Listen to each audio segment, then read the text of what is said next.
A 99-cent IKEA bag. A pair of sneakers that looked like they were pulled from a dumpster, priced at $1,850. A luxury trash bag? Yours for just $1,790. Balenciaga didn't just sell high fashion. It sold shock. It thrived on controversy, pushing boundaries until the world questioned whether it was an avant-garde genius or an elaborate joke. At its peak, the brand defined couture. Jackie Kennedy, Grace Kelly, and Audrey Hepburn, they all wore Balenciaga. Then, after decades of dominance, it disappeared. When it returned, it was louder, bolder, and more chaotic than ever. Celebrities lined up. Kanye West, Kim Kardashian, and Justin Bieber made it their uniform. But the scandals kept coming. Runway stunts, fashion scandals, and an ad campaign so disastrous, it nearly sank the brand. How did Balenciaga rise to rule fashion only to become its most controversial name? Cristóbal Balenciaga built a name that would shake the foundations of fashion.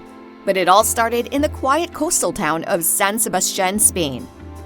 In 1919, at just 24 years old, he opened his first boutique, dressing Spain's aristocracy and earning the admiration of the royal family. His talent was undeniable, but history had other plans. When the Spanish Civil War erupted, he packed up his dreams and moved to Paris. It was 1937, and the city was the epicenter of couture. He wasted no time launching his Paris fashion house on Avenue George V. The timing? Perfect. Within 2 years, the press hailed him as revolutionary. Harper's Bazaar's legendary editor Carmel Snow championed his work, and Balenciaga's name shot up to the top of the industry. Then came the war. Paris fell under Nazi occupation, shuttering the business and limiting resources. Balenciaga, however, thrived. Spain, neutral but sympathetic to the Axis, continued supplying him with the finest materials, while his connection to General Francisco Franco kept his operations running. He was one of only 60 designers permitted to stay open. Even Germany's regime tried to lure him to Berlin, but he refused. Paris was his stage, and he was determined to stay. After the war, Dior's new look took the fashion world by storm, with its cinched waist and exaggerated curves. Balenciaga had other ideas. He pushed the opposite direction, creating fluid silhouettes that redefined elegance. The 1950s belonged to his vision. He broadened shoulders, eliminated waistlines, and experimented with shapes no one had dared to try. The tunic dress of 1955 evolved into the chemise dress of 1958. The balloon jacket, the baby doll dress, the sack dress. His pieces didn't just change fashion, they rewrote the rules. Hollywood and high society couldn't get enough. Jackie Kennedy, Grace Kelly, Audrey Hepburn, women who defined an era, wore Balenciaga's creations. He designed Queen Fabiola of Belgium's wedding gown, an ivory Duchess satin masterpiece, trimmed with white mink. His clients weren't just wealthy, they were powerful. Yet, he despised the commercial side of fashion. When Jackie Kennedy's extravagant Balenciaga bills threatened to spark public outrage, her father-in-law, Joseph Kennedy, secretly paid them off.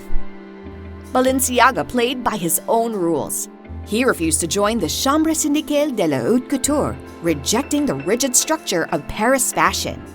In 1957, he defied the press, delaying his showings until the day before collections hit stores to prevent knockoffs. The industry rebelled, but he stood firm.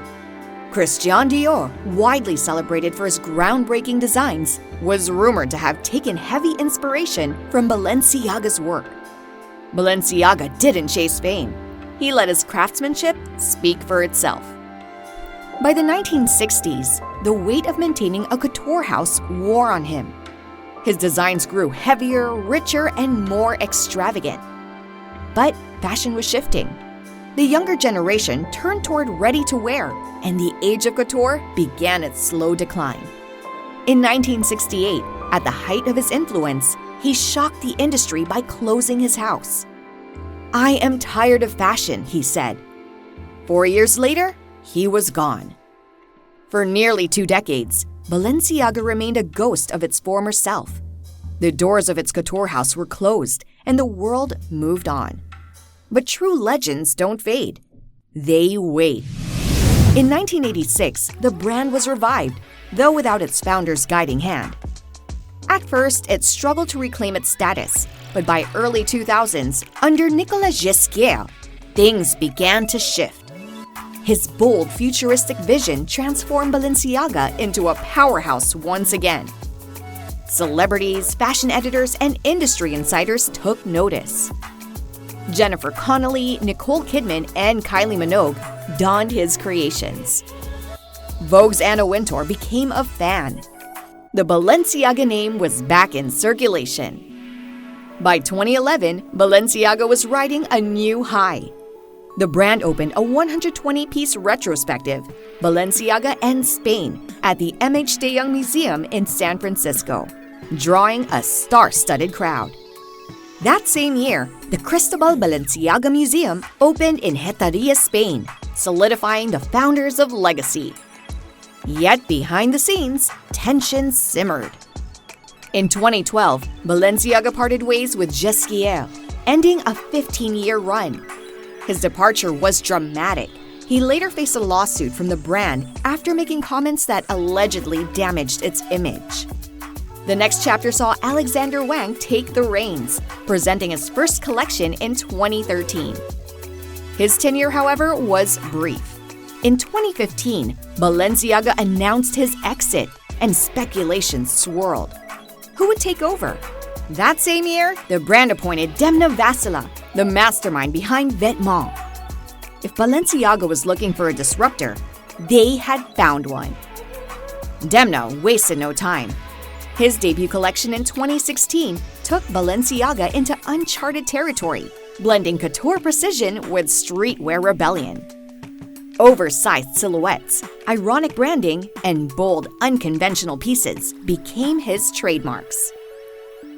The Triple S sneaker, an audacious, chunky-soled shoe, priced at over $1,000, became an instant phenomenon.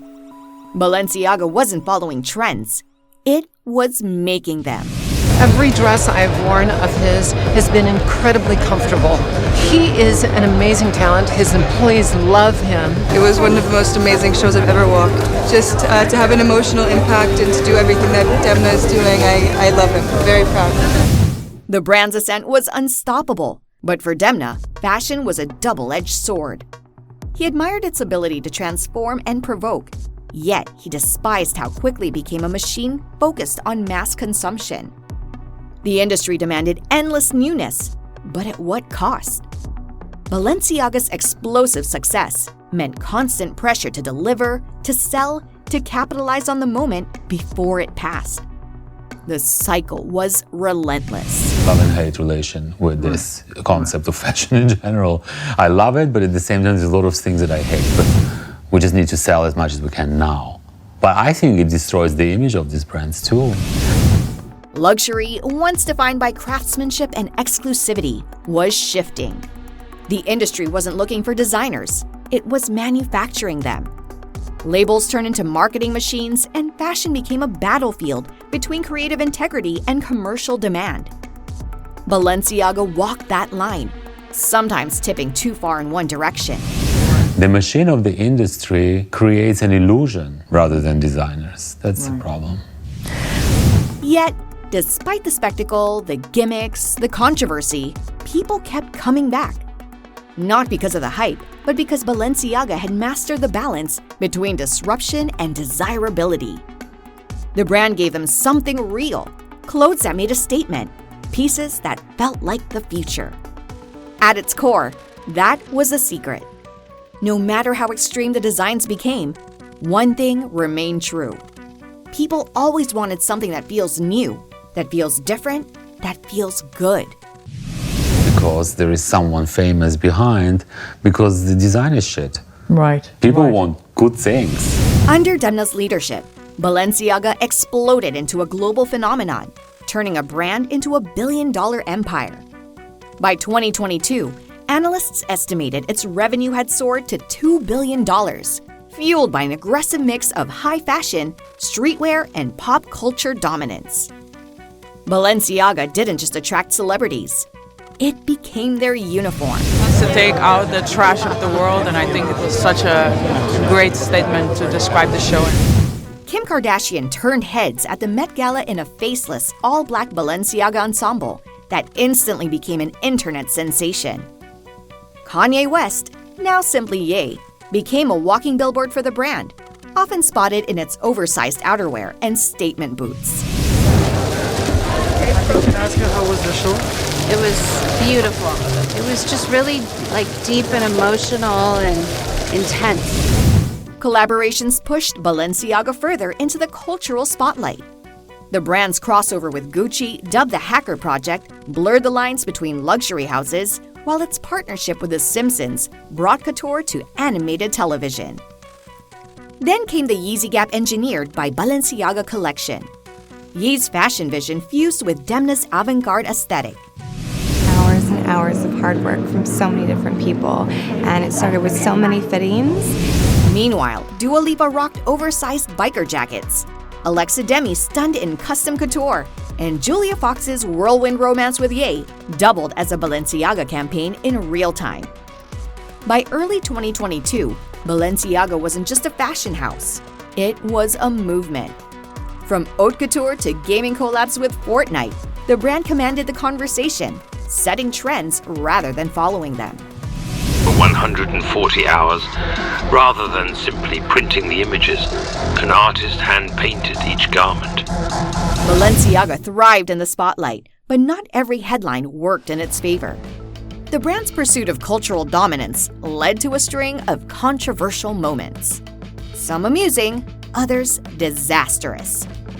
It had a habit of turning everyday objects into high fashion statements, like the $2,145 Arena Extra Large Shopper Tote Bag, which bore a striking resemblance to IKEA's iconic 99-cent bag. While IKEA responded with playful jabs, fans were split between admiring the irony and questioning whether Balenciaga lost it.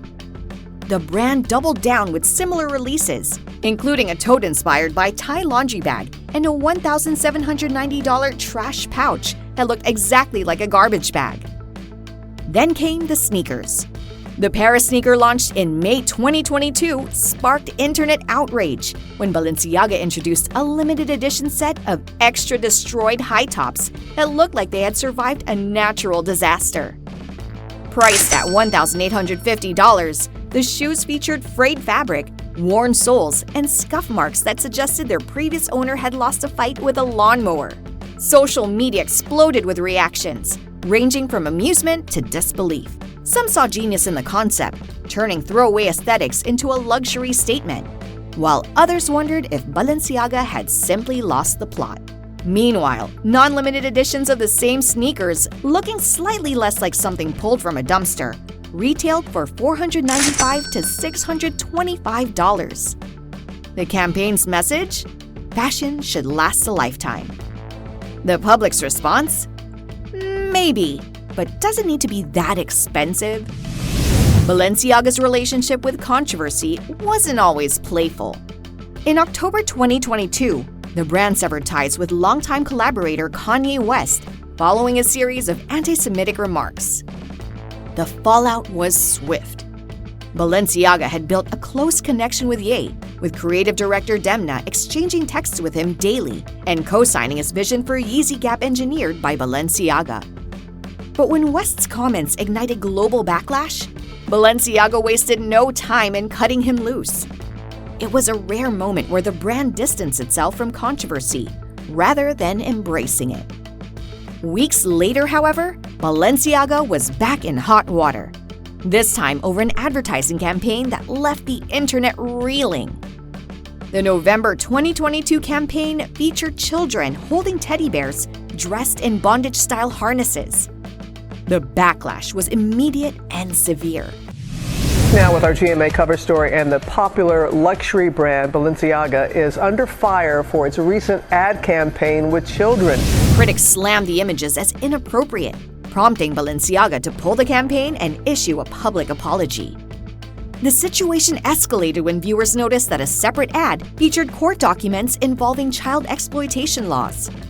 The combination of these elements sent conspiracy theories spiraling, with some claiming the brand had embedded hidden messages in its marketing. He says, "I want to personally apologize for the wrong artistic choice of concept for the gifting campaign with the kids. I would never have an intention to do that with such an awful subject as child abuse that I condemn. Period." Balenciaga scrambled to contain the damage, launching a $25 million lawsuit against the production company responsible for the campaign. But when details emerged that Balenciaga's own representatives had approved the shoot, the legal action was quietly dropped.